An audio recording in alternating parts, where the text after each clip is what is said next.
je vais essayer de faire quelque chose d'assez clair. Je vais vous montrer en gros, quand on trade, donc là j'ai fait quelques explications un petit peu parsemées à droite à gauche pour étayer mes analyses avec certains des outils que j'utilise et des concepts. Là je vais essayer de tout vous regrouper dans une seule et même explication pour comprendre comment on appréhende le marché et quand on trade, de quoi on a besoin. Littéralement, on a besoin de deux choses. On va avoir besoin d'un système. Donc je vais grossir, hop, on va avoir besoin d'un système et on va avoir besoin d'un plan. Alors dans un système et dans un plan, il y a énormément de choses et d'outils qu'on va utiliser. L'objectif, je vais vous présenter pas mal de concepts et d'outils. L'objectif, ce n'est pas de tout utiliser, c'est de comprendre suivant le contexte du marché, quels sont les outils et les confluences de ces outils qui sont pertinentes à utiliser ensemble. On n'utilise jamais tout ensemble. On utilise souvent un ou deux concepts ensemble qui vont justement nous donner des setups à haute probabilité de réussite. Alors, on va commencer avec le système. L'objectif du système, je l'avais expliqué il y a 2 semaines, hein. L'objectif du système, c'est de savoir est-ce qu'on va long, donc c'est-à-dire est-ce qu'on va acheter, ou est-ce qu'on va short, c'est-à-dire est-ce qu'on va vendre. Ça, c'est l'objectif du système. Donc, on va changer ça de couleur. Voilà, ça, c'est l'objectif du système. Donc, quand on va créer notre système, on va établir différentes conditions d'entrée pour notre système. Et une fois qu'on aura établi toutes ces conditions, on va savoir si on va chercher un long ou si on va chercher un short. Et ensuite, le plan, ça va être pour borner notre achat ou borner notre short, ça va être la gestion du risque qui va être associée au trade. Alors, la première chose qu'on va regarder, alors je vais peut-être faire une liste d'abord et ensuite je vais tous les expliquer. On va baisser ça maintenant, hop, et on va mettre ça en bleu. Hop. La première chose qu'on va regarder, c'est la tendance. Hop, je vais enlever ça.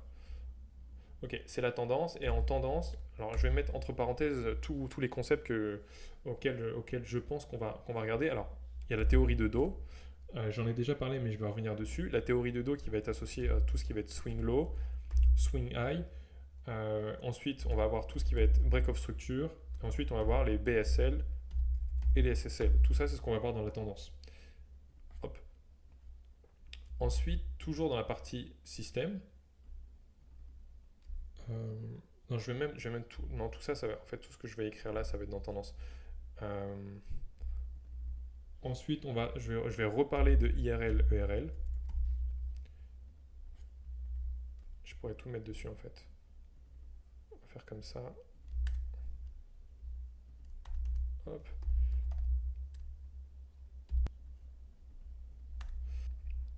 Quoi d'autre dans la partie tendance qu'il faut qu'on regarde? Alors après, il y a les FVG, mais les FVG, on va les retrouver à plusieurs endroits. Ensuite, on va voir le state of delivery. Et on va voir le change of state delivery. C'est globalement c'est globalement tous les points qu'on va voir dans la partie tendancielle du mouvement. Ensuite, la deuxième partie, c'est la partie localisation. Donc la localisation d'un trade, localisation. Dans la partie localisation, ce qu'on va regarder, alors il y a encore une fois les FVG qu'on va retrouver. On va retrouver aussi tout ce qui va être BSL, SSL et aussi tout ce qui va être break-off structure par rapport au break-off structure et SFP. Je vais encore détailler tout ça. Ensuite, on va voir tout ce qui va être Fibonacci, évidemment, avec la partie 0,382 et le 0,618, qui sont les deux zones vraiment les plus importantes de Fibonacci. Ensuite, dans localisation, on va avoir tout ce qui va être order block et breaker. Et ensuite, on peut ajouter le volume profile. Globalement, dans la localisation, c'est tout ce qu'on va regarder. Ensuite, après la localisation, on va avoir tout ce qui va être structure. Donc la structure du prix, c'est une des conditions, encore une fois, qui est primordiale dans un système pour savoir si on va acheter ou si on va long, si on va acheter ou si on va vendre, pardon. Dans la structure, ce qu'on va regarder, ça va être toutes les structures, par exemple, de W ou M, donc des double top ou des double bottom. On va avoir ensuite tout ce qui va être range, avec les breakouts et les SFP, qui sont très pertinents aussi à trader. Et ensuite, on va voir tout ce qui va être structure avec les bougies. Je pourrais en reparler un petit peu. Ensuite, je vais détailler tout ça, hein. Là, j'essaye de tout de tête, à peu près tout structurer pour que mon explication ensuite elle soit claire. Ensuite, la quatrième partie, ça va être évidemment le momentum. Dans le momentum, alors il y a plusieurs trucs, mais je vais aller assez vite. On va regarder le MACD essentiellement et les volumes. Ouais, ensuite en 5. Hop. En 5, on va regarder tout ce qui est order flow. Donc, order flow, ça veut dire open interest, liquidation, ça va être net long et net short. C'est essentiellement ça. Hop, partie 1, partie 2, partie 3, partie 4, partie 5. Ok, après je pense que j'oublie rien. Ensuite, dans le plan, alors le plan c'est assez simple. Le plan, la partie 1 du plan, ça va déterminer. Donc là, je vais mettre, on va mettre le risk-reward.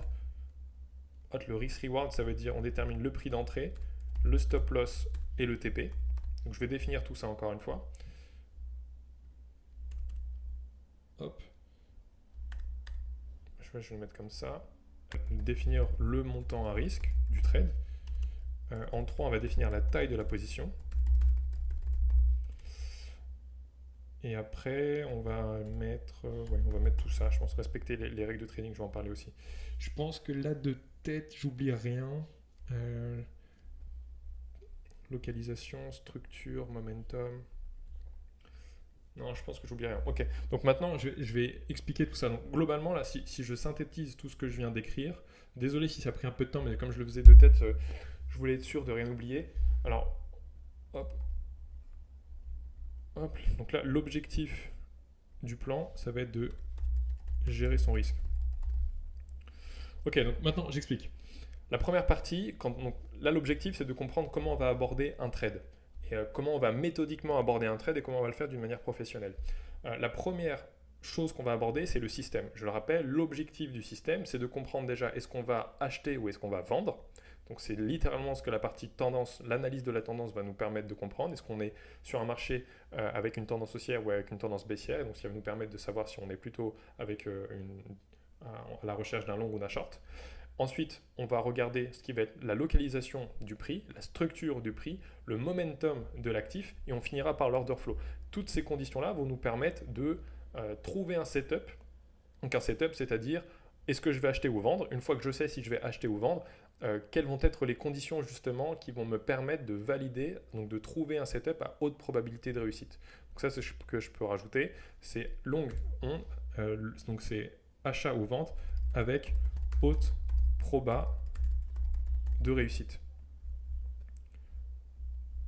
Hop, réussite. Ok. Donc ça, c'est le système. Est-ce qu'on va acheter ou vendre?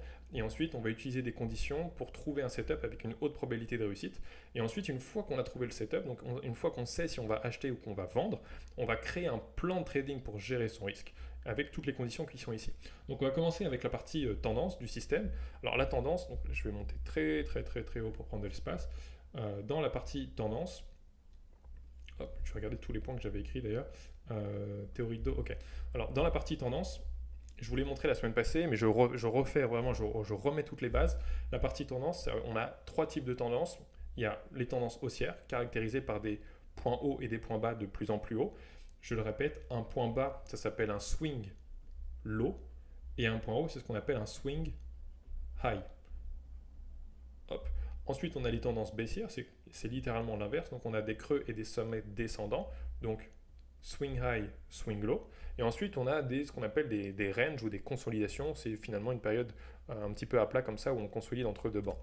Mais globalement, on a deux mouvements tendanciels, c'est haussier ou baissier. C'est ce qu'on appelle la théorie de dos. La théorie de dos qui est caractérisée par soit des creux et des sommets ascendants, tendance haussière, soit des creux et des sommets descendants, tendance baissière. Les creux, ça s'appelle aussi des swing low, les sommets, ça s'appelle aussi des swing high. Ça, c'est pour la sémantique. Ensuite, on va hop, je vais prendre ça. Donc, chaque sommet ici, qu'on appelle un swing high, c'est aussi ce qu'on appelle une buy-side liquidity. Donc, par exemple, je vais créer ça. Ici, c'est ce qu'on appelle une buy-side liquidity. Donc, une BSL, buy-side liquidity, c'est-à-dire que ce sommet abrite la liquidité de toutes les personnes qui ont vendu le mouvement. Donc, tous ceux qui ont shorté, par exemple, ce sommet-là, ou qui ont shorté au fur et à mesure de la descente, ont positionné leur stop au-dessus de ce sommet, et ceux qui ont shorté avec un levier ont leur niveau de liquidation au-dessus de ce sommet.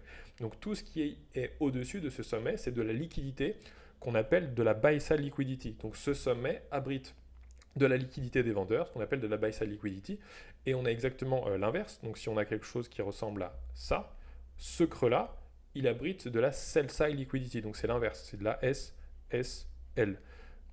Donc par exemple, ça c'est de la sell-side liquidity, ça c'est de la buy-side liquidity. Donc c'est pour ça que je le dis, parce qu'il y a plusieurs niveaux qui ont différents noms. Donc ça, le point bas ici, donc on peut l'appeler un creux ou on peut l'appeler un swing low. Ce sommet, on peut l'appeler un sommet ou on peut l'appeler un swing high. En revanche, si on va vraiment dans le détail d'un point de vue order flow, ce sommet-là abrite de la liquidité vendeuse, ce qu'on appelle une buy-side liquidity. Et ce creux-là, il couvre de la liquidité acheteuse. Donc tous ceux qui ont acheté ont positionné leurs ordres, leur stop en dessous, et ceux qui ont acheté à levier ont leur liquidation en dessous.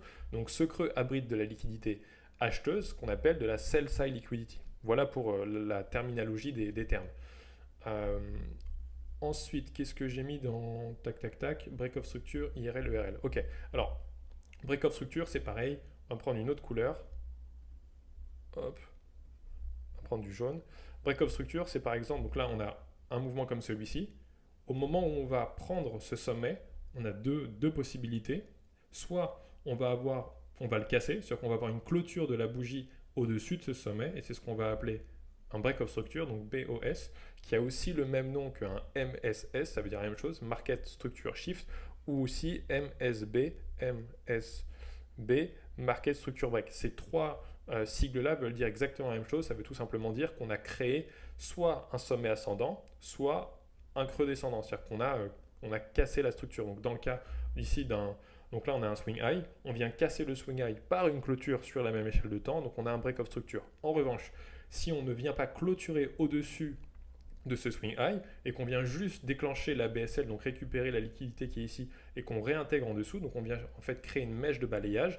Dans ce cas-là, ce n'est pas un break-off structure, c'est ce qu'on appelle un SFP. Donc je vais me mettre un petit peu plus haut pour remettre ça. Si on a un mouvement comme celui-là, là ici on a donc cette partie-là, hop, sur ce swing high là, on a de la buy side liquidity. Je peux l'écrire ici. Hop, ça c'est de la buy side liquidity. Si jamais on vient ici et qu'on clôture au-dessus, là on valide un break-off structure et on est toujours dans la théorie de dos, creux et sommet ascendant. En revanche, si on vient juste prendre de la liquidité avec une mèche et qu'on réintègre derrière, dans ce cas-là, c'est ce qu'on appelle un false breakout, et une autre manière de l'appeler, c'est un SFP. SFP, ce qui veut dire Swing Failure Pattern. Donc en gros, on est venu prendre juste la liquidité au-dessus de la BSL, on a réintégré derrière, donc on a distribué le volume ici, on réintègre derrière, et donc là maintenant l'objectif c'est d'aller chercher la SSL qui est ici. Donc j'ai fait un cours d'ailleurs là-dessus, vous allez dans la description de la vidéo YouTube, vous allez sur le premier lien, vous cliquez après sur formation, là vous avez tous les cours qui sont dessus, donc par exemple sur le SFP, j'ai fait un cours là-dessus, le Swing Failure Pattern. Hop, je reviens dessus. Voilà pour les break-off structures, et donc ça fonctionne à la hausse, mais ça fonctionne aussi à la baisse. Hein. Si on vient ici, donc là on va admettre que ce niveau-là qui est un swing low abrite de la SSL, c'est-à-dire qu'on a des stops, hop, SSL, on a des stops en dessous. Si jamais on vient en dessous et qu'on clôture en dessous, c'est ce qu'on appelle un break-off structure, ou un market structure shift, ou un MSB, donc un market structure break, c'est exactement la même chose. En revanche, si on ne clôture pas en dessous, on vient mécher et qu'on réintègre tout de suite derrière, c'est aussi un SFP. Et ça, ce sont des merveilleux setups SFP, ce sont des merveilleux setups d'entrée, parce que quand on fait déviation, réintégration, avec de la prise de liquidité, on va très souvent aller chercher la borne opposée, et dans ce cas-là, ici on a des entrées de short, et ici on a des entrées de long sur la réintégration. Donc prise de liquidité, réintégration, SFP validé, là ici on peut rentrer en short, et là pareil, prise de liquidité, réintégration, SFP validé, on peut rentrer en long. Par contre, si on valide ici le break-off structure, donc on clôture avec une bougie en dessous de ce swing low, et qu'on maintient le breakout, dans ce cas-là, le break-off structure est validé, on a de la continuation baissière.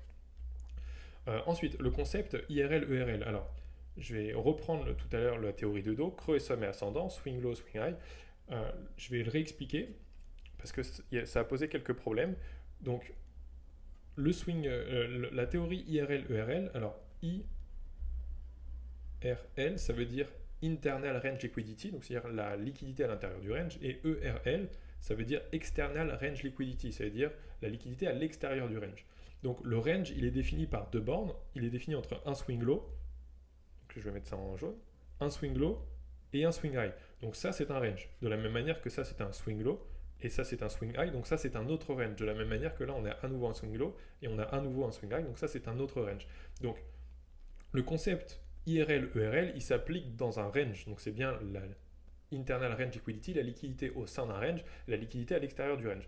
Donc ici, les bornes extérieures du range, ce sont, donc là c'est un swing low, là c'est un swing high, mais comme ce sont deux bornes à l'extérieur du range, ce sont deux bornes qui abritent de l'ERL. Donc c'est de la liquidité, ça, à l'extérieur du range. Donc ça c'est une ERL, hop, et c'est le swing high là, c'est aussi une ERL. ERL. Ok. L'IRL, c'est la liquidité qui est à l'intérieur du range. Donc entre le swing low et le swing high, tout ça, c'est théoriquement de l'IRL, donc de la liquidité à l'intérieur. La théorie de IRL-ERL explique que le marché se déplace de ERL en IRL et ainsi de suite. Donc ERL, IRL, ERL, IRL. Donc c'est exactement ce qu'on a par exemple ici sur la théorie de dos. On a bien un swing low, un swing high. On va faire un creux ascendant au sein du range, donc ce qu'on appelle l'IRL. Très souvent, l'IRL va prendre la forme d'une FVG, donc d'une imbalance, un fair value gap. Je vais revenir sur l'explication d'un fair value gap dans la partie qui suivra.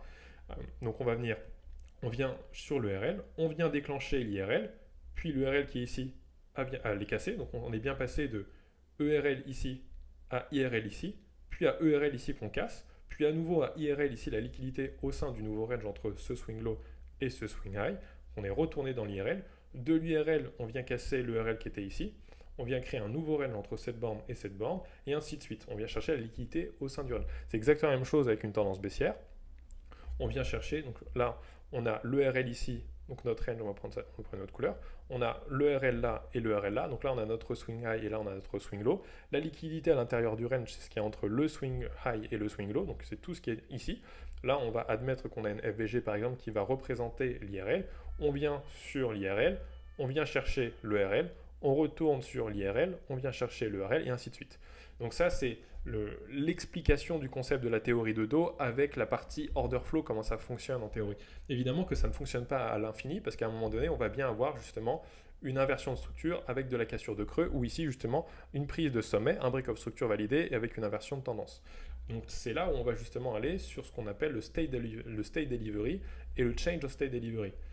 IRL, ouais. FVG, je vais l'expliquer un petit peu après dans la partie localisation. Là, on va aller sur State of Delivery et Change of State Delivery. Alors, hop, je vais remonter un petit peu. Ok, donc, quand on est justement dans une théorie de dos avec un mouvement haussier, creux et sommet ascendant, l'objectif, donc là, ça veut dire qu'on est dans... Donc, je vais l'expliquer autrement. Si on a un mouvement haussier, caractérisé, comme vous l'avez compris, par des creux et des sommets ascendants, ça veut dire que le marché, il se déplace déjà de ERL à IRL, puis de ERL à IRL, et que l'objectif, donc là, quand on a une tendance haussière comme ça, donc je vais l'écrire ici, une tendance haussière, ça veut dire qu'on a un state delivery, donc ça veut dire un flux, donc un state delivery, c'est un synonyme de flux ou de dynamique, c'est pareil, dynamique, bullish, donc haussière. Et donc l'objectif, ça va être de tag des BSL. Et je vais faire l'inverse. Si on est dans une tendance baissière, donc qui est caractérisée, donc c'est-à-dire que le state delivery, il est bearish, et l'objectif, c'est de tag des SSL. Donc je vais donner un exemple. On va changer ça de couleur. Hop, voilà. On va donner un exemple en bleu. Hop. Donc ici, on a une BSL. BSL. Ici, on en a une autre.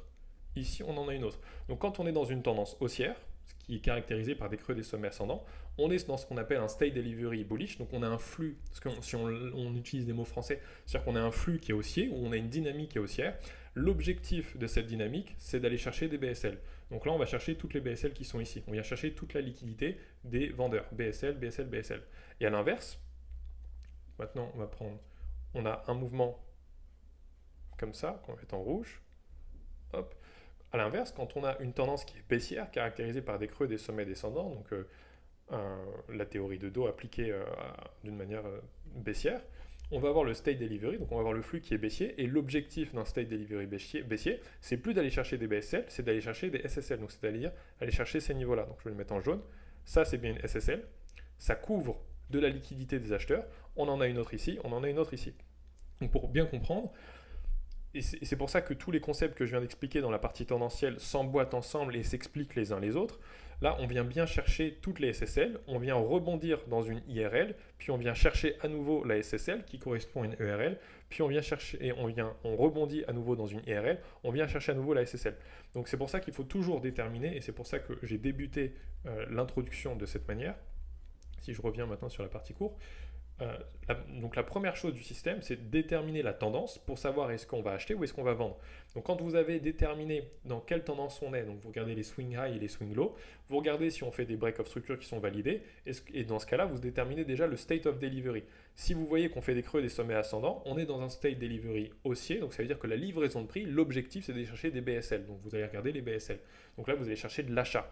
En revanche, si vous voyez qu'on est dans un state delivery bearish, c'est-à-dire qu'on fait des creux et des sommets descendants, dans ce cas-là, l'objectif du prix, c'est de la livraison sur des SSL, donc les sell-side liquidity, et dans ce cas-là, vous allez chercher du short. Voilà pourquoi on va commencer par étudier la tendance. Une fois que vous avez étudié la tendance, vous savez déjà si vous voulez acheter ou si vous voulez vendre. Donc l'objectif maintenant, ça va être de localiser l'endroit où vous allez acheter ou vendre. Donc on va maintenant regarder tous ces points-là. FVG, SSL, Fibonacci, Order Block, Breaker, Volume Profile. Donc la localisation, ça veut tout simplement dire à quel endroit on va rentrer, si c'est de l'achat ou si c'est de la vente. Donc on va considérer par exemple que on a fait toute notre étude tendancielle et qu'on est dans un state delivery bullish. Donc on tag des BSL. Donc notre objectif c'est d'aller chercher, trouver de l'achat. Donc on va, d'un point de vue, on va maintenant utiliser nos outils de localisation pour savoir à quel endroit on va acheter. Donc je vais prendre d'autres exemples. Donc on est dans un state delivery bullish.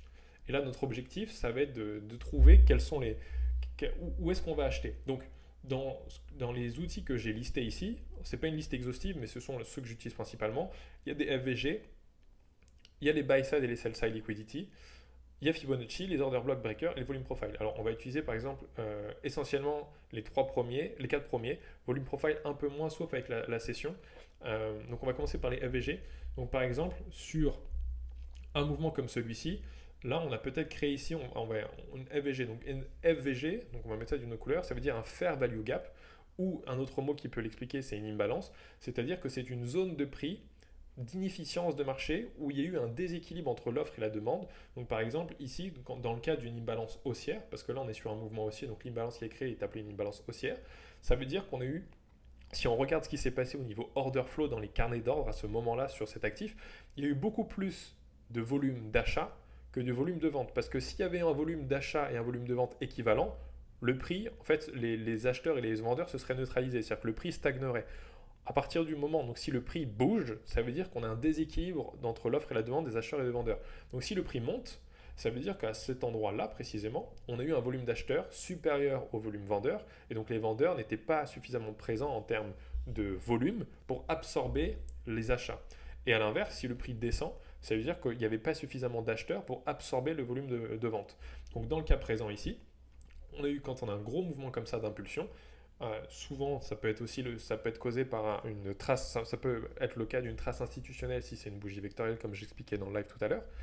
Ça va être une zone de prix qui va fonctionner comme un aimant parce que le prix va avoir besoin justement de rééquilibrer le trou qu'il y a ici de cette inefficience de marché entre l'offre et de la demande.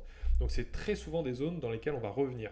Donc une fair value gap, je l'ai expliqué tout à l'heure avec le concept de ERL, IRL, c'est une zone dans laquelle on va très souvent revenir pour faire de la continuation suivant le mouvement dans lequel on est. Donc là on est dans un mouvement tendanciel haussier, on est dans un state delivery bullish. L'objectif c'est d'aller tag des BSL comme celle-là, c'est d'aller tag des BSL. Donc si justement le prix redescend, il va très probablement s'arrêter dans une zone de fair value gap très souvent, l'équilibrium, c'est-à-dire les 50% du fair value gap, c'est un point de repère et c'est une zone qui va permettre justement de rebondir.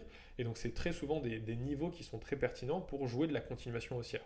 C'est pas le seul et on n'utilise jamais uniquement les fair value gap, on utilise toujours une combinaison, donc on va chercher de la confluence entre plusieurs indicateurs. Donc j'ai parlé justement dans la partie localisation aussi de Fibonacci.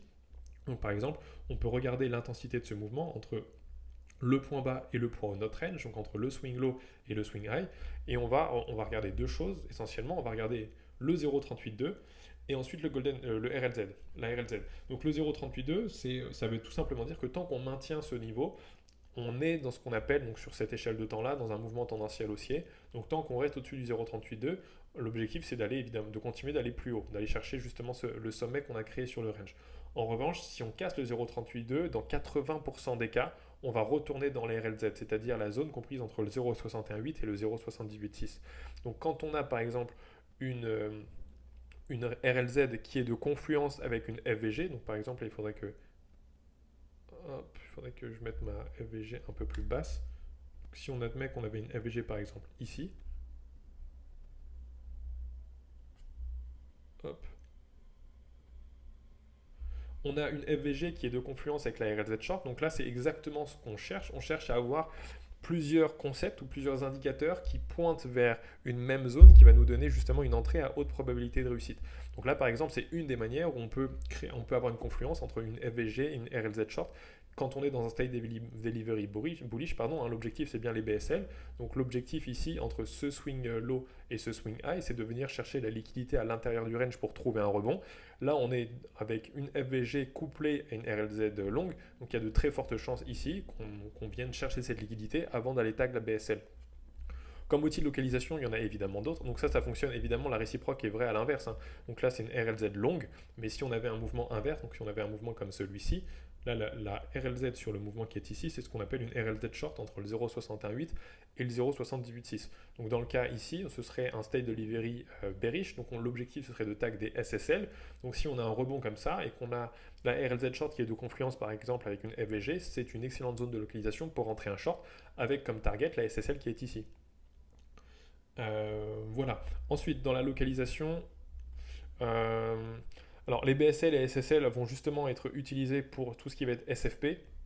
Donc comme localisation, c'est intéressant, c'est ce que j'expliquais tout à l'heure. Si par exemple on a un mouvement comme celui-ci, l'objectif c'est évidemment, là on est dans un state delivery bullish. Alors on va le mettre comme ça. On est dans un state delivery bullish, donc l'objectif c'est d'aller chercher les BSL qui sont ici. Si justement on vient chercher cette zone, je repasse en rouge, si on vient chercher cette zone et qu'on ne clôture pas au-dessus, mais qu'on réintègre tout de suite, on a juste venu avec une mèche de balayage chercher la liquidité de la BSL qui était là. C'est ce qu'on appelle un SFP comme j'expliquais tout à l'heure. Et dans ce cas-là, si on voit qu'on vient chercher cette liquidité sans clôturer au-dessus de la mèche de la bougie précédente, qu'il y a juste une mèche qui vient chercher cette liquidité et qu'on réintègre derrière, du coup c'est ce qu'on appelle une déviation réintégration ou un SFP, un swing failure pattern, et ça c'est un setup de short. Donc en termes de localisation, si on a un setup comme celui-ci qui se valide, dans ce cas-là, là on a une bonne localisation pour short par exemple.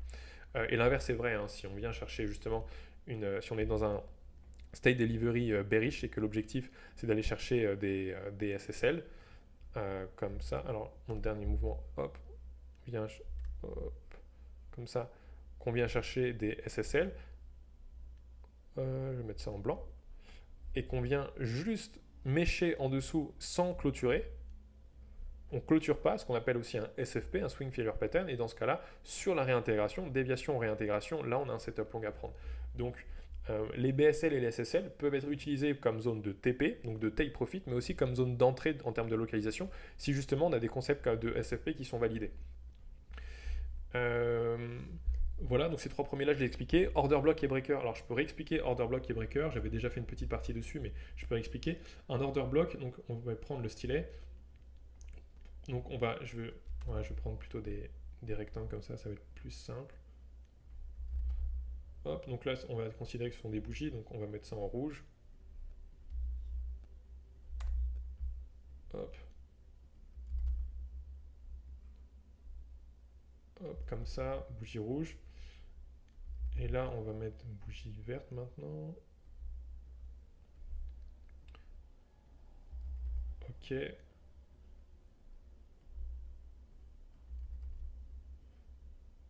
Ok, et ensuite il faudrait qu'on ait des mèches, mais je vais juste mettre des mèches sur ces quelques bougies-là. C'est ça qui va nous intéresser. Et celle-là. Ok, donc là on est dans la partie order block et breaker. Donc par exemple, on est dans on a un mouvement baissier. Hop, reprends le stylet.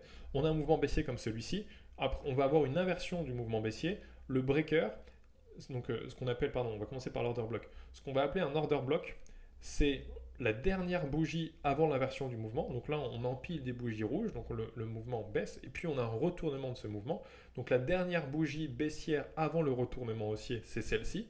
Et cet order block-là va être validé, donc il va être validé comme order block uniquement si sur le rebond qui suit, on va créer une FVG. Donc une FVG, ça va être, c'est la zone de déséquilibre dont j'ai parlé tout à l'heure, qui va être située, donc il faut 3 bougies pour valider une imbalance, et c'est le creux qu'il y a entre le haut de la première bougie et le bas de la troisième bougie. Donc hop, si je reprends ça c'est notre FVG. On a bien une FVG, c'est-à-dire que le prix, il est venu jusqu'à ce niveau-là, et là on a une grosse impulsion, donc on a un gros déséquilibre dans le prix, et on n'est pas revenu visiter cette zone-là. Donc tout ça, c'est ce qu'on appelle une FVG. Donc si un order block, je le répète, est validé uniquement si sur l'inversion du mouvement, on a une imbalance qui se crée. Si une imbalance se crée, c'est-à-dire que l'amplitude de cette bougie est ce qu'on appelle un order block. Hop, ça c'est un order block. Et l'objectif d'un order block, hop, donc maintenant si je reprends le stylet, l'objectif d'un order block, c'est une zone qui est censée être défendue, donc ce qui fait l'objet d'une résistance. Donc si le prix y revient, dans la majorité des cas, l'order block est censé faire rebondir le prix dans le cas ici, donc dans le cas d'un order block bullish, et donc trouver un rebond dans cette zone-là. Ça, c'est dans la majorité des cas. L'exception, c'est quand un order block faillit à sa tâche, c'est-à-dire quand un order block est breaké, c'est-à-dire qu'on va le casser. Dans ce cas-là, cet order block, ce n'est plus ce qu'on appelle un order block, c'est ce qu'on appelle un breaker. Et donc le breaker, dans le cas présent, il va avoir pour fonction, donc une fois qu'on casse l'order block, ça devient un breaker, et le breaker va avoir la fonction inverse, il va avoir la fonction ici, donc c'est un breaker bearish, il va avoir comme fonction de rejeter le prix ensuite. Et donc on pourrait faire exactement le même exemple à l'inverse, c'est-à-dire que si on a un mouvement haussier comme celui-là, alors je vais prendre d'autres couleurs.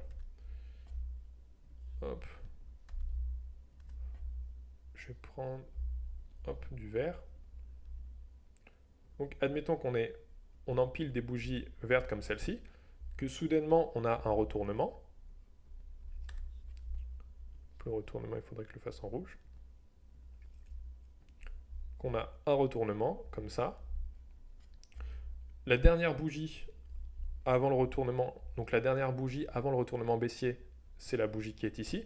Donc si on a validé un order block, donc admettons que là, ici on ne vienne pas mécher dans cette zone, ça veut dire que tout ça, toute cette zone-là ici, c'est une imbalance. C'est une FVG. Donc je le rappelle, un order block est validé uniquement si on crée une FVG sur le retournement qui suit. Si on ne crée pas de FVG, ce n'est pas un order block. Donc là, si on crée une FVG sur la première ou la deuxième bougie qui suit, c'est un order block qui est validé. Et dans ce cas-là, l'order block qui va être ici, c'est l'amplitude de toute la dernière bougie du mouvement juste avant l'inversion. Donc ça, c'est un order block. Si le prix... Hop. Et si le prix du coup il revient, on est censé être ici, on est censé trouver un setup short, donc on est censé rejeter. Et donc ça c'est dans la majorité des cas. Et si jamais on n'est pas rejeté, que justement cet order block est cassé, est breaké, dans ce cas-là, cet order block devient ce qu'on appelle un breaker. Donc cet order block ici qui était un order block baissier devient un breaker haussier, parce que quand on, donc ça je l'enlève, quand on casse un order block baissier, ça devient un breaker bullish, et donc le breaker bullish il aura la fonction inverse, c'est que si on le casse, si on revient dans cette zone, ce serait une zone dans laquelle on va chercher du long. Donc un order block baissier, c'est une zone dans laquelle on va aller chercher du short et des confirmations de short dans cette zone, dans la majorité des cas. Sauf quand cet order block est breaké, dans ce cas-là ça devient un breaker, et donc c'est une zone dans laquelle si on y revient, on va vouloir chercher du long. Et c'est exactement la même chose ici. Dans le cas d'un order block haussier, c'est une zone dans laquelle on va chercher, donc là, avant qu'on le casse, ici, tant que c'est pas cassé, c'est ce qu'on appelle ici un order block. Donc cette zone-là, on va l'appeler un order block. Donc quand on a un order block haussier, l'objectif c'est de chercher du long dans cette zone-là, parce que c'est une zone dans laquelle le prix est censé rebondir. Mais, donc c'est censé faire ça, mais si on casse cet order block, dans ce cas-là, donc un order block haussier devient, si on le casse, un breaker baissier, ou si le prix revient dans cette zone-là, on est censé chercher du short. Voilà, donc ça c'est aussi d'un point de vue, on est toujours dans la partie localisation. Donc dans la partie localisation, il y a les FVG, les BSL, les Fibonacci, et order block et breaker, ce sont aussi des niveaux de localisation très pertinents pour long ou short. Après le volume profile, alors le volume profile c'est par exemple, hop, on a un mouvement comme celui-ci qui fait tout ça. On va prendre le volume profile par exemple le fixe qui est ici, on va le mettre de ce mouvement à ce mouvement. Oui, donc là par contre j'ai pas de data donc c'est normal que ça ne fonctionne pas. Trouver un endroit où il y a des data, voilà par exemple ici, on va le mettre par exemple de cet endroit jusqu'à cet endroit et ça va nous mettre justement où est le POC. Le POC c'est le niveau de prix dans cette session où il y a eu le plus de volume. Et qu'on voit là où il y a le plus de volume, c'est ici. Et très souvent, le POC, c'est un niveau de retournement. Donc par exemple, ici, on est venu sur le POC. Pourquoi c'est un niveau de retournement? Parce que, par exemple, ici, toutes les personnes qui ont shorté, ici, toutes les personnes qui ont shorté là, quand le prix était... donc toutes les personnes qui ont shorté globalement, entre ici, là et ici, ce sont des personnes qui, à partir du moment où le prix est monté, des personnes qui perdaient de l'argent qui était underwater. Donc c'est-à-dire que là, par exemple, admettons que moi je sois rentré short ici, sur ces niveaux de prix là à peu près. C'est-à-dire que j'ai mis par exemple 100 dollars. J'ai pris un short de 100 dollars ici. Le prix ici, il est au-dessus de mon prix d'entrée. Et comme je short, c'est que je perds de l'argent. Donc là, par exemple, il va me rester peut-être 80 dollars dans cette zone-là. Quand je vais revenir, si le prix jamais revient à ce seuil de à ce niveau-là, qui est le POC, très souvent je vais sortir de ma position ici à break-even. Et donc, quand tu es short et que tu sors de ta position, tu rachètes ta position. Donc, ça ajoute de la liquidité acheteuse. Donc, très souvent, les gens qui short, ils vont sortir et qui sont underwater. Soit leur stop va être atteint, soit si leur stop n'est pas atteint et qu'on revient sur leur niveau d'entrée, ils vont sortir à break-even. Et sortir à break-even, ça va être un ordre à court limité d'achat, donc ça va permettre au prix de rebondir. Donc très souvent, le POC, il est retesté avant d'aller dans la direction opposée. Et c'est exactement le cas à l'inverse. Si par exemple vous avez pris un long ici, bah là, dans cette partie-là, vous allez être en perte. Donc très souvent, quand on va revenir sur le POC, alors là, il est pris sur une période qui est trop courte pour donner cet exemple d'une manière pertinente, mais pour expliquer le concept, si vous prenez un long dans cette période-là, le prix va baisser, donc vous allez être en perte. La majorité des gens, si leur stop n'est pas atteint, vont ressortir à break-even. Et quand vous êtes long, le break-even, c'est un ordre à court limité de vente. Donc, quand on va retoucher le POC, ça va ajouter de la pression vendeuse au niveau du POC, ce qui va faire rejeter le prix. Mais là, ce n'est pas un bon exemple avec le POC. Mais vous avez compris, grosso modo, le POC est utilisé pour des points pivots. Donc, si on est au-dessus du POC, très souvent, on va rebondir sur le POC pour retourner. Donc, je vais le donner comme ça. Si on a le POC qui est ici, et qu'on a le prix qui est au-dessus, très souvent, on va revenir dessus pour remonter. Et quand on est en dessous, très souvent, on va venir le toucher pour redescendre, tout simplement parce que les gens qui sont rentrés long ou short et qui sont dans la mauvaise direction vont essayer de sortir à break-even. Et souvent, un break-even, c'est autour du POC et ça va ajouter soit de la pression acheteuse, soit de la pression vendeuse qui va permettre d'inverser le flux.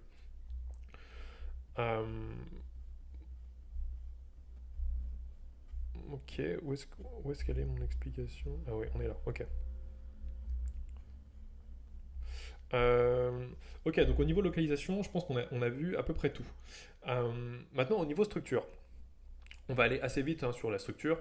Alors, la structure du prix, donc par exemple, quand j'ai mis les W ou je peux même en trouver sur des actifs. Là, par exemple, on a un W sur Render. Là, on a un gros W ici sur Render. Ça, c'est une structure de retournement. Donc, tant qu'ici, la ligne de coup, ce qu'on appelle le wake-up check ou la ligne de coup ou la neckline, c'est que des mots qui veulent dire la même chose. Enfin, neckline et ligne de coup, ça veut dire la même chose. Le wake-up check, c'est la ligne de coup qui est restée intacte, qui n'a pas encore été retestée. Donc là, on a retesté la ligne de coup. Donc le wake-up check a été checké. Donc là, par exemple, un W comme ça, tant qu'on maintient la ligne de coup, c'est une structure de retournement. La structure inverse, c'est ce qu'on appelle un, un M ou un double top.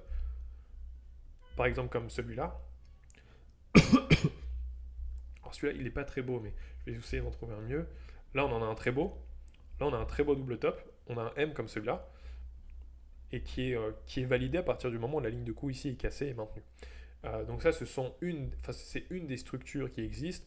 Il y a une autre structure qui existe, euh, par exemple, dans ce que j'ai mis ici, donc W et M, tout ce qui va être range et SFP. Donc on est dans un range, par exemple, entre ces deux bornes-là. C'est très mal fait, je vais essayer de faire ça un petit peu mieux quand même. On va considérer qu'on a un range entre ces deux bornes-là. Hop, donc c'est-à-dire que le prix il vient d'une borne à une autre. Et bien là, en termes de structure, ce qui va être pertinent, c'est si on a un SFP comme ça, donc c'est-à-dire on ne vient pas clôturer en dessous, mais on vient chercher la liquidité et réintégrer. Là, dans ce cas-là, on va avoir des setups ici de longue, donc ça c'est une très belle structure. Donc on a une consolidation dans un range, false breakout au sud, réintégration derrière, on rentre en longue sur la réintégration, on a exactement l'inverse ici, donc si on fait un false breakout ici et qu'on réintègre derrière, dans ce cas-là ici on a un setup de short. Donc ça c'est une aussi des structures qui est pertinente à trader. Et ensuite j'ai mis quoi? J'ai mis les bougies. Alors les bougies, il y a plein de, il y a plein de patterns différents. D'ailleurs sur tout ce que je suis en train d'expliquer, vous avez tous les cours ici. Par exemple, sur les bougies, j'ai dû faire un cours dessus, chandelier japonais. Donc sur les chandeliers japonais, je ne vais pas le réexpliquer moi-même, mais donc là, dans ces cours-là, j'explique comment on utilise les bougies, toutes les structures. J'ai même là, expliqué la supply et la demande zone. Donc là, vous avez plein de patterns de bougies qui peuvent être justement des structures pertinentes à trader. Voilà, donc si je résume les deux premières parties qui sont les trois premières parties, dont les deux premières sont globalement les plus longues, hein, on est toujours dans la partie système, je le rappelle, où est-ce qu'on va short, et à partir du moment où on sait si on va acheter ou si on va vendre, on va essayer de trouver un setup de trading avec une haute probabilité de réussite grâce aux conditions qui suivent. Donc la première partie, c'est la tendance. La tendance, ça nous permet de savoir si on va acheter ou si on va vendre. La partie 2, 3, 4 et 5, ce sont les parties qui vont nous permettre justement de trouver le setup à haute probabilité de réussite. Donc la partie 2, localisation, ce sont tous les outils qu'on va utiliser pour justement localiser le plus précisément possible l'endroit où on va entrer, donc en short ou en long suivant ce qu'on a défini devant la tendance. La structure, c'est ce dont on a besoin. Donc la localisation, la structure et le momentum, c'est les trois conditions indépendantes pour rentrer. C'est-à-dire que là, vous avez avec la tendance définie si vous allez acheter ou si vous allez vendre. Il vous faut ensuite une localisation, une structure et le momentum qui va dans le sens des deux dernières conditions pour trader. Si vous avez l'une de ces conditions qui n'est pas réunie, dans ce cas-là, vous ne tradez pas. Donc localisation, c'est où est-ce qu'on va rentrer. La structure, donc par exemple, si j'illustre cet exemple-là actuellement, on est donc la première partie tendance. Donc on est dans une tendance haussière comme celle-là. Donc on est dans une tendance haussière, le state delivery est bullish, donc l'objectif c'est d'aller chercher des buy side liquidity, donc ces niveaux-là. La localisation. Localisation, on va chercher par exemple une BSL, on va chercher pardon un fair value gap comme ça, on va chercher après une confluence. Donc par exemple ce fair value gap, il peut être, on peut avoir un fair value gap ici avec la RLZ, on peut avoir la RLZ du mouvement qui est juste là. Donc si on prend la RLZ de ce mouvement, on peut avoir ici une confluence avec la RLZ. Hop, ici on peut avoir la RLZ, tac. Ça c'est la RLZ longue. On va considérer que notre FVG est un petit peu plus basse pour avoir une meilleure confluence. Donc là on a déjà, en termes de confluence, on a une très bonne zone. Après on a une très bonne zone. Ensuite, ce qu'on pourrait avoir en confluence supplémentaire, c'est un order block. Donc c'est-à-dire à partir du moment où, je reprends le stylet, hop, à partir du moment où on vient dans cette zone, là on commence à avoir une inversion. Si ici on valide un order block, dans ce cas-là, on a énormément de confluence ici pour rentrer à l'achat. Sachant que, je répète, la première condition nous a prouvé qu'on était dans un state delivery bullish. Donc l'objectif c'est d'aller chercher des BSL, la BSL qui est ici. Donc on va chercher de l'achat. Donc là ensuite on sait qu'on va chercher de l'achat. Maintenant on passe dans la partie localisation. On voit qu'on est sur le mouvement de repli, on a à la fois la FVG et la RLZ longue, donc on a une très belle localisation pour rentrer à l'achat. Ensuite, en structure, on peut valider ici par exemple un W avec un order block par exemple, ou un breaker, ce qui serait très pertinent. On peut valider un breaker ici sur la ligne de coup du W. Donc là, nos trois premières conditions sont validées. Ensuite, le momentum. Donc on va voir le MACD et le volume. Alors ce qu'on veut voir, notamment dans un cas comme celui-ci, c'est soit une augmentation du volume, au moment du breakout du W, c'est-à-dire qu'on a un volume ascendant, c'est-à-dire que là, il y a beaucoup de gens qui achètent en spot. Donc ça, c'est une des conditions de momentum dont on a besoin pour justement valider la condition de momentum. Ou alors, ça peut être le MACD. Alors sur le MACD, par exemple, si je viens, là, on est sur Render. Par exemple, ici, on avait le W. On avait le W ici hop, on avait le W en formation, et à ce moment-là, on avait un momentum qui allait dans le bon sens. Vous voyez on perdait de l'intensité sur la baisse, donc on commençait à récupérer de la force au niveau du mouvement, et au moment où on a validé le breakout du W, on venait bien de reprendre de la force ici complètement dans le mouvement.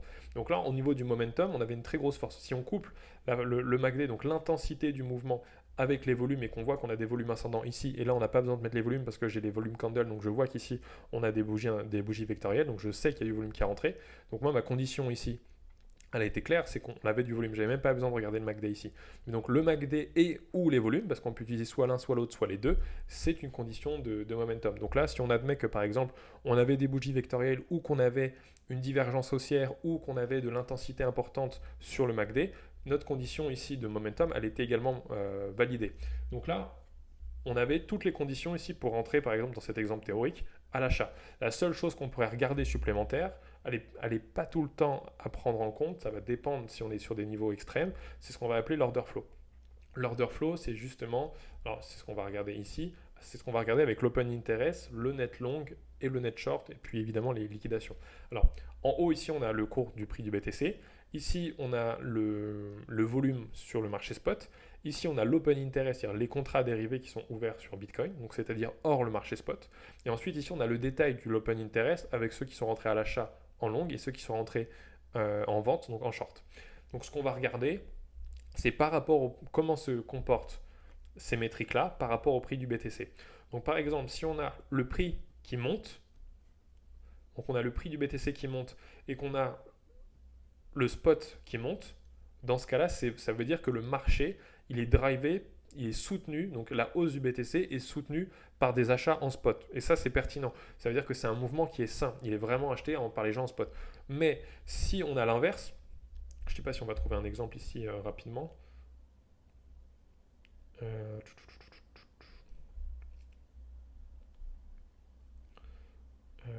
peut-être pas trouver un exemple très rapidement. Non, tant pis. Si on a l'inverse, c'est-à-dire qu'on a le BTC qui monte, mais qu'on n'a pas une grosse augmentation ou une augmentation équivalente sur le marché spot, ça veut dire que le prix, il est essentiellement drivé par le marché dérivé et plus par le marché spot. Et ça, c'est dangereux parce que quand on a un spread élevé, c'est-à-dire un écart élevé entre le spot et le dérivé, c'est-à-dire avec un dérivé qui est beaucoup plus actif que le spot, ça veut dire que l'évolution du prix ici, elle est drivée par le marché dérivé. Et le marché dérivé, c'est là où toutes les positions à levier sont prises. Ça veut dire que là, il y a des gros risques de liquidation quand on a un écart important entre le spot et le dérivé. Donc ce qu'on veut voir, pour éviter justement tout risque de liquidation, on veut avoir une grosse corrélation entre le spot et l'open interest. Donc si le spot augmente d'une manière substantielle, on veut voir, si on a l'open interest qui augmente d'une manière substantielle, on veut voir le spot augmenter d'une manière équivalente, ce qui nous permettrait de dire qu'on a effectivement un mouvement sur BTC qui est sain, que ce soit la hausse ou la baisse. En revanche, si on a un spread entre les deux élevé, donc on a une trop grande différence, même si ça va dans le même sens, si on augmente de 20% sur l'open interest et seulement de 5% sur le spot, le spread ici sera trop élevé, ce qui veut dire que le marché sera majoritairement drivé par les dérivés, ce qui veut dire qu'on augmente considérablement les risques d'avoir une liquidation. Et ensuite, quand on voit l'évolution de l'open interest, donc quand on voit l'open interest qui augmente, ça veut dire qu'on a à la fois des shorts et des longs qui s'ouvrent à levier. Il faut qu'on ait regardé le détail, donc c'est pour ça qu'on a le net long et le net short. Hop, on va regarder le détail. Donc quand on voit par exemple qu'on a beaucoup plus de longs que de shorts qui se sont ouverts sur la période, on sait que le risque de liquidation, il est au sud, parce que ce sont les acheteurs qui ont le plus de positions en termes d'exposition maintenant. Et à l'inverse, quand il y a beaucoup plus de shorts d'ouverts que de longs, c'est-à-dire que la liquidité s'est accumulée au sud et qu'on augmente les risques de short squeeze, surtout si on a un écart important avec le spot. Voilà pour la partie open interest. Donc c'est pour ça, si je reviens sur cette partie-là, la partie order flow, donc c'est-à-dire la lecture de l'open interest en comparaison avec le net long et le net short, ça permet vraiment de voir s'il y a un marché dérivé qui est très actif, c'est-à-dire qu'on va avoir un open interest élevé, c'est-à-dire si on a un open interest qui est très fort, qui est très élevé, c'est-à-dire qu'il y a beaucoup de positions en levier qui sont prises à la fois en long et en short. Et dans ce cas-là, il faut aller voir le détail du net long et du net short pour voir est-ce qu'il y a plus de long ou plus de short qui s'ouvrent. Et dans ce cas-là, ça va nous permettre de savoir où est-ce qu'il y a le plus de liquidité. S'il y a plus de long qui s'ouvrent, la liquidité va être au sud, donc on risque d'avoir une liquidation qui va liquider tout ce qu'il y a au sud. Et si c'est plus de short, c'est-à-dire que la liquidité s'accumule au nord et on risque d'avoir un short squeeze. C'est ce qu'on appelle des liquidations. Et ensuite, il faut mettre en parallèle l'open interest avec le spot. Et idéalement, il faudrait on ait tout le temps une corrélation plus ou moins équivalente entre l'open interest et le spot. Si on a un spread trop élevé entre les deux, ça augmente les risques de liquidation. Et dans ce cas-là, il faut regarder le détail. Voilà pour la partie système. Donc si vous utilisez tout ça, vous êtes capable de savoir s'il faut acheter ou vendre. Et vous êtes capable de localiser l'endroit où vous allez prendre votre trade avec les conditions qui vous permettent d'avoir une haute probabilité de réussite sur votre trade. Donc, hop, cette partie-là, elle est terminée. Admettons qu'on ait fait toute cette partie-là. On l'a résumée ici. Donc, on est dans si on reprend la théorie de dos, ici, on a une structure haussière, creux sommet ascendant. Donc, on a un state delivery bullish. L'objectif du state delivery bullish, c'est d'aller tag des BSL, donc les BSL qui sont ici au-dessus des swing high. Donc là, après cette étude-là, on sait qu'on va rechercher de l'achat. On cherche maintenant une bonne localisation pour rentrer. Donc par exemple, une confluence entre une RLZ et une FVG. On va ensuite chercher une structure, donc par exemple un W. On va ensuite chercher à avoir un momentum qui va justement qui va soutenir ce mouvement, donc qui va dans le sens du mouvement. Donc dans le cas présent, ça va être par exemple des bougies vectorielles, ou un volume ascendant, ou un MACD qui fait une divergence haussière, ou un MACD dont l'intensité augmente.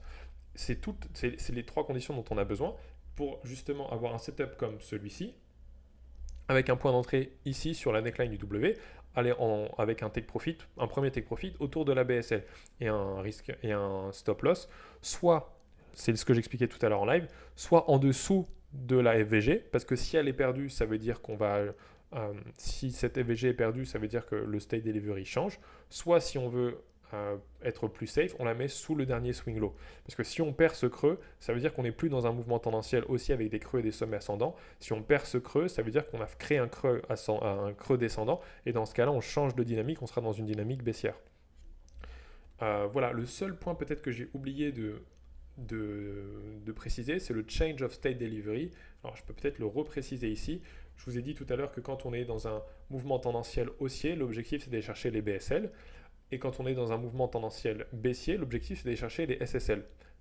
Sauf que j'ai dit que ça c'est évidemment pas, c'est pas infini, parce que le marché ne descend jamais à l'infini et ne monte jamais à l'infini. Donc il y a bien un moment où on va justement passer d'un state delivery bearish à un state delivery bullish, et d'un state delivery bullish à un state delivery, je vais y arriver, bearish. Et donc comment on identifie le changement de state delivery, donc comment on identifie le passage d'une livraison en BSL à une livraison en SSL, et ben c'est relativement simple. On va regarder, donc on va prendre un mouvement comme celui-ci donc, tendance haussière, state delivery bullish, objectif c'est d'aller chercher des BSL. On va avoir un changement de state delivery quand la dernière FVG, donc par exemple on va admettre qu'ici on a une FVG, quand la dernière FVG ici, qui a permis de casser le dernier swing high, est breakée.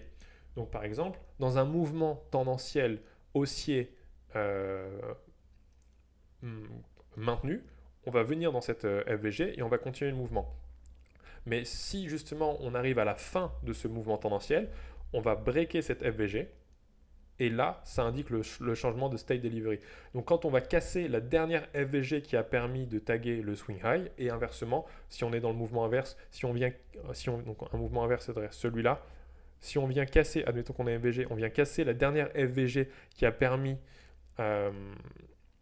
la création, qui a permis la prise de la SSL, dans ce cas-là, on change de state delivery et dans ce cas-là, on arrivera dans un state delivery bullish qui cherchera à aller chercher toutes les BSL qui sont ici. Et dans le cas présent, ici, si on perd cette FVG, on change de state delivery, donc on avait une livraison de prix en BSL. Si on perd la dernière FVG qui a été créée au moment où on a cassé le dernier swing high, dans ce cas-là, on change de state delivery, on arrive dans un state delivery bearish, et l'objectif d'un state delivery bearish, je vous l'ai dit tout à l'heure, c'est d'aller chercher les SSL.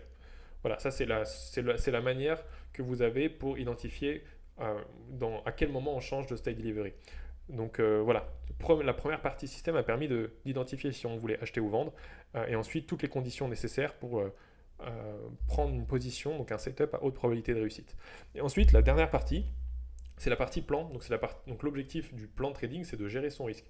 Donc dans cet exemple ici, on va définir notre risk-reward, on va définir notre montant en risque, la taille de notre position, et ensuite on va respecter quelques règles. Donc là, on n'en a plus pour très longtemps, mais j'espère en tout cas que c'est clair, et j'essaie vraiment d'être le plus clair possible pour que ce soit pertinent pour tout le monde. Alors, la partie plan, la première chose à définir, c'est son point d'entrée.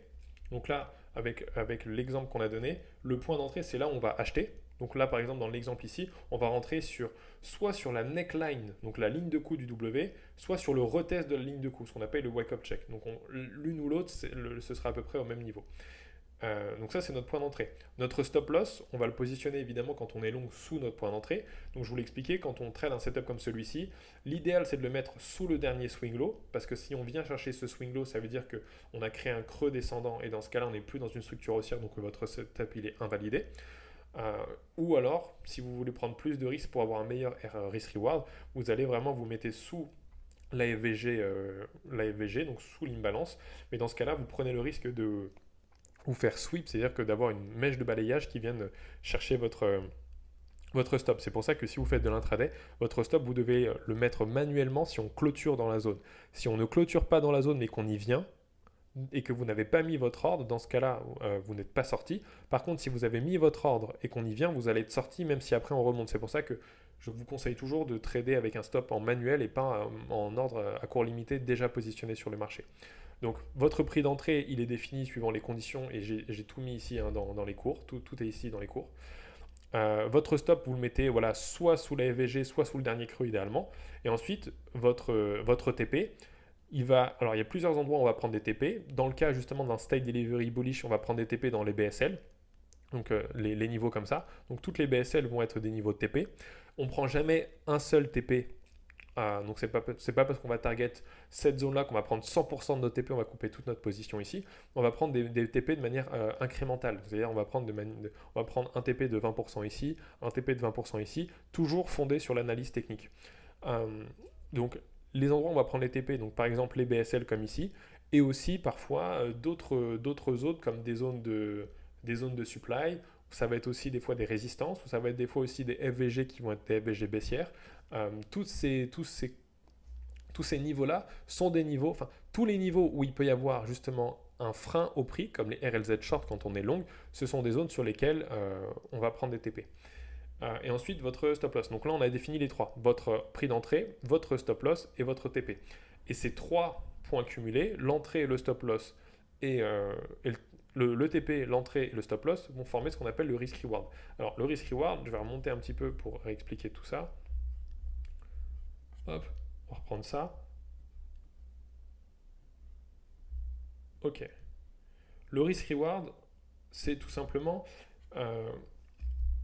le rendement potentiel par rapport au risque potentiel. Donc admettons que là, on va prendre 2%. On va prendre 1%, allez, c'est plus simple. On prend 1%. Là, on est à combien? On est à 5, on va mettre 6. 6.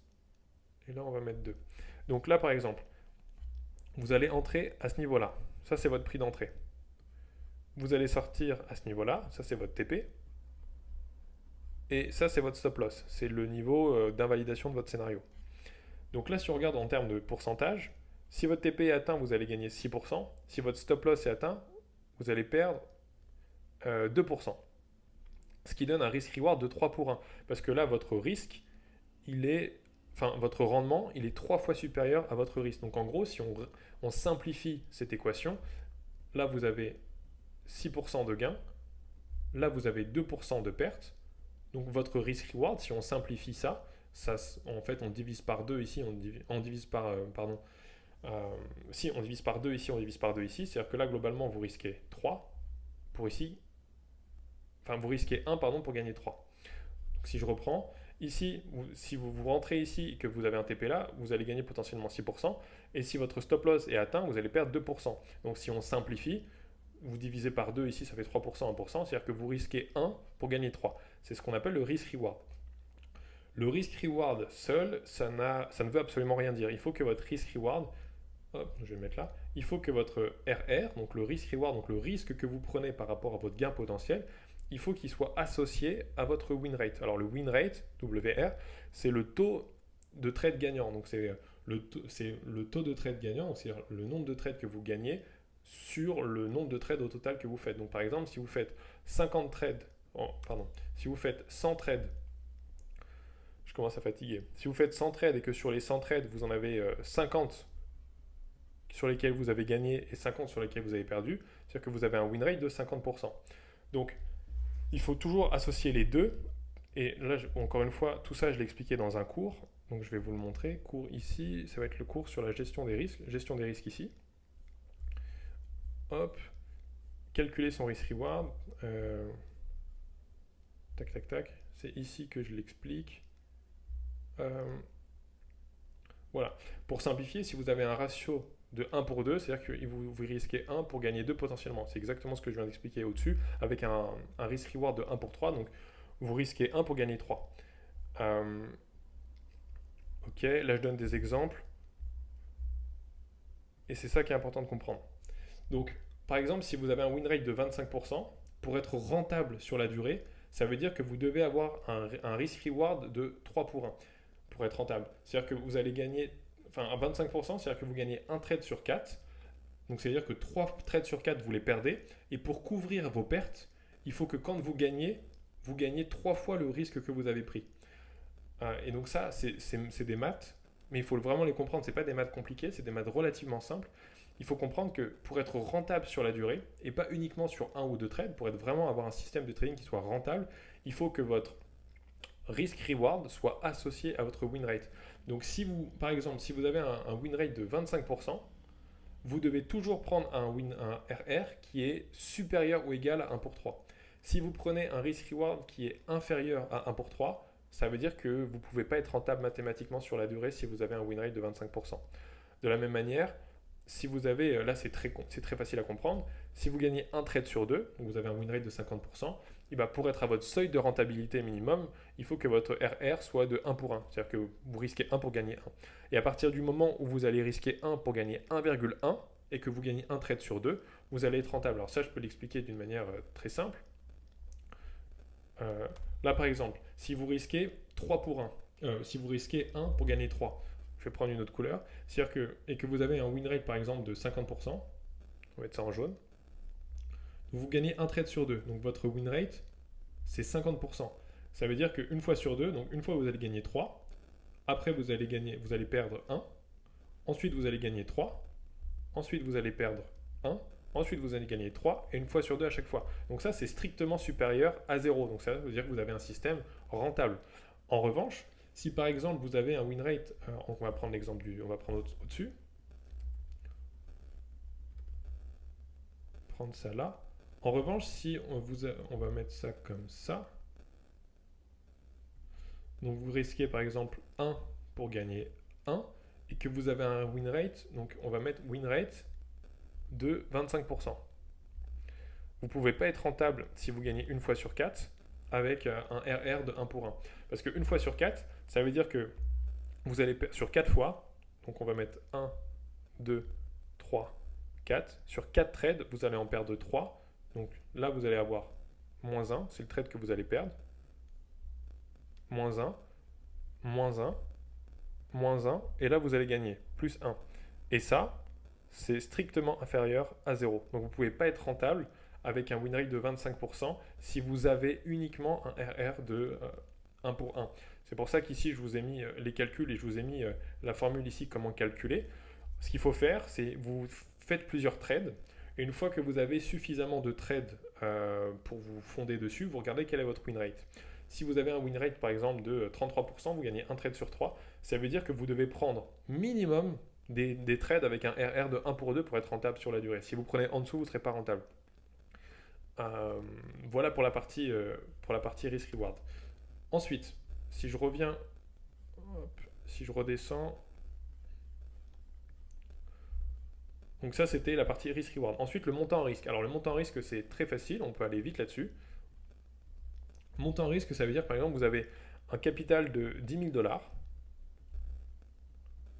Hop, ça c'est 10 000 $. Et sur ces 10 000 $, vous allez définir quel est le montant que vous êtes prêt à perdre sur un seul trade. Donc souvent, c'est un montant qui va osciller, je vais mettre ça d'une autre couleur, qui va osciller entre 1 et 5%.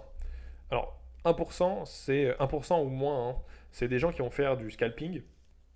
Autour de 3%, c'est maximum pour des gens qui vont faire de l'intraday. Et 5%, c'est souvent des gens qui vont faire du swing. Donc par exemple, à prendre la moyenne, on va dire que vous choisissez un risque, donc votre montant risque qui va être de 3% de votre capital. Donc 3% de 10 000, ça fait 300 $ en valeur absolue. Ça veut dire que sur un seul trade, votre perte maximum, c'est 300 dollars. Ensuite, il va falloir définir la taille de votre position. Donc la taille de la position, c'est également très facile à définir. La taille de votre position, c'est tout simplement, c'est votre montant à risque. Alors je vais peut-être l'écrire avec ça, ça va être plus facile. C'est le montant à risque divisé par votre stop loss en pourcentage. Ça, c'est ce qui est égal à ça. Taille de la position. Alors, je donne un exemple. Là, l'exemple qu'on a donné pour le montant à risque, vous avez un capital de 10 000 dollars. Vous choisissez d'avoir un risque fixe de 3%, ce qui correspond en valeur absolue à 300 dollars. Donc maintenant, on va calculer la taille de votre position. Donc la taille de votre position, c'est le montant à risque, donc 300 dollars qu'on a défini, divisé par le pourcentage en stop loss. Donc si on reprend l'exemple qui était ici, notre stop loss, ici, il est à 2,75% sous notre prix d'achat. Donc on va faire, pour définir la taille de notre position, on va faire le montant à risque, donc 300 dollars, divisé par 2,75%. Et ça va nous donner la taille de la position à avoir. Donc on va faire le calcul. Calculatrice. 300 divisé par 2,75%. Ce qui fait 10 909. Donc ça, si on résout ce calcul, ça fait 10 900. Je ne vais pas mettre la virgule. Ça fait 10 900 dollars. Donc si je résume, là ici vous avez défini par exemple, donc là on a un risk reward là de globalement 3 pour 1. Ok, on va garder 3 pour 1 ici. Donc vous avez défini votre entrée, votre stop loss et votre take profit, ce qui vous fait un risk reward de 3 pour 1. Si vous avez du coup un 3 pour 1, ça veut dire que si vous avez un win rate de 25% ou plus, c'est très bien. Un 3 pour 1. Si vous avez moins de 25% de win rate, 3 pour 1, c'est pas suffisant. Mais si vous avez minimum 25% de win rate, c'est très bien. Donc, vous avez défini ça, vous avez défini votre risk reward qui correspond à votre win rate. Ensuite, vous avez défini votre montant à risque, vous avez un capital de 10 000 dollars. Vous décidez de risquer maximum 3% en valeur absolue, ce qui fait 300 dollars. Donc, si votre TP est atteint, vous perdrez 300 dollars. Hop. Ensuite, vous définissez la taille de votre position. Donc la taille de la position, c'est votre montant à risque, donc les 300 dollars, divisé par le pourcentage au stop loss. Donc le stop loss ici, il est bien à 2,75. Donc on fait 300 dollars divisé par 275, ça nous donne 10 900 dollars. Donc on va investir 10 900 dollars ici. Si nos 10 900 dollars, on atteint notre take profit à 8%, bah, ça va nous faire quasiment 8%, ça va nous faire quasiment 800, parce que c'est un peu plus, ça va nous faire 870 dollars. Et en revanche, si notre TP est atteint, donc 2,75, on a 10 900. Donc vous allez voir que mathématiquement, on va retomber sur des pattes.